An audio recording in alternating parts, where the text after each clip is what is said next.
Santa Claus साल 1930 से पहले सेंटा क्लॉज रेड कलर के कपड़े या फिर कॉस्ट्यूम नहीं पहनता था, बल्कि वो किसी और ही रंग के कपड़े पहन करके आता था।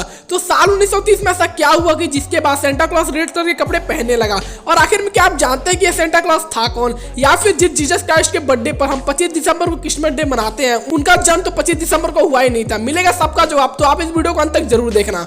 हाँ, ये कर लो पहले।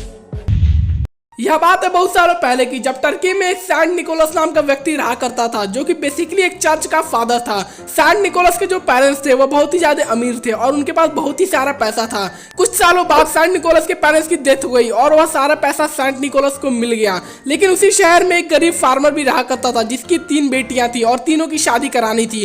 वह फार्मर हमेशा टेंशन में लगा रहता था, क्योंकि उस वक्त डाउरी सिस्टम चलती थी, जिसको हम दहेज प्रथा भी कहते हैं। और इसी कारण वह फार्मर हमेशा टेंशन में लगा रहता था कि इनके दहेज की व्यवस्था कैसी होगी और इसकी शादी कैसे हो पाएगी। यही बात सैंट निकोलस को पता चलती है और वह एक दिन सोने से भरा हुआ बैग ले जा करके उसके छत रास्ते उसकी चिमनी में डाल देते हैं। अगले दिन जब वो फार्मर उस बैग को देखता है तो वह बहुत ही ज्यादा खुश हो जाता है और उसके पहले बेटे की शादी हो जाती है। अगले दिन फिर से सैंट निकोलस एक और सोने से भरा हुआ बैग ले जा करके उस फार्मर की चिमनी में डाल देते हैं। फिर से जब वो फार्मर उस बैग को देखता है तो वह बहुत ही खुश हो जाता है, क्योंकि उसके दूसरे बेटे की शादी के लिए भी दहेज का इंतजाम हो गया और उसके दूसरी बेटे की भी शादी हो गई। और तीसरी बार फिर से सैंट निकोलस एक और सोने से भरा बैग ले जाकर के उसके चिमनी में डाल देते हैं। लेकिन इस बार फार्मर ने यह डिसाइड कर लिया था कि वह इस बार देख कर के रहेगा कि कौन व्यक्ति डेली उसके छत रास्ते उसके घर में सोने से भरा बैग फेंक करके जा रहा है। और इस बार वह सैंट निकोलस को देख लेता है। फिर सैंट निकोलस उसे बोलते हैं कि प्लीज यह बात किसी और को मत बताना कि मैं ही तुम्हारे घर में सोने से भरा बैग फेंक करके जाता था, क्योंकि मैं नहीं चाहता कि यह बात किसी और को भी पता चले। और उसी समय से लोग बच्चों को गिफ्ट देने के लिए सेंटा क्लॉज बनते हैं। लेकिन साल 1930 से पहले लोग सेंटा क्लॉज बनने के लिए रेड कलर के कॉस्ट्यूम नहीं पहनते थे, बल्कि किसी रंग के कॉस्ट्यूम को पहन करके वह बच्चों को गिफ्ट दे देते थे।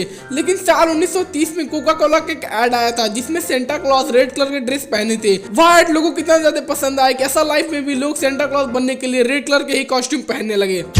जीसस क्राइस्ट का जन्म आज से 2000 साल पहले यानी कि फर्स्ट सेंचुरी में 25 दिसंबर को हुआ था, जिसके पेरेंट्स एक चरवाहे थे जो कि जानवरों को पाला करते थे। और जब जीसस क्राइस्ट का जन्म हुआ तब उनके पेरेंट्स अपने पाले हुए जानवरों को ले जाकर के जंगल में चरा रहे थे।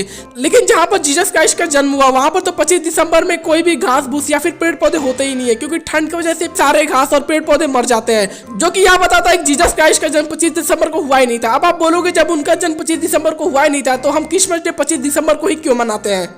दरअसल जीसस क्राइस्ट के जन्म के 400 साल बाद यानी कि 4th सेंचुरी में दुनिया के सबसे बड़े बड़े चर्चों की फादर की मीटिंग बुलाई गई, जिसमें वह यह डिसाइड करने वाले थे कि क्रिश्चियन का प्रमुख फेस्टिवल और जीसस क्राइस्ट का बर्थडे कब मनाया जाएगा। और उस मीटिंग में यह डिसाइड किया गया कि 25 दिसंबर को जीसस क्राइस्ट का बर्थडे और क्रिसमस डे मनाया जाएगा। दोस्तों, अगर यह वीडियो आपको थोड़ी भी इन्फॉर्मेटिव और पसंद आई हो तो इस वीडियो को लाइक जरूर करना। मिलते हैं अगली एक और शानदार वीडियो में, तब तक के लिए जय हिंद।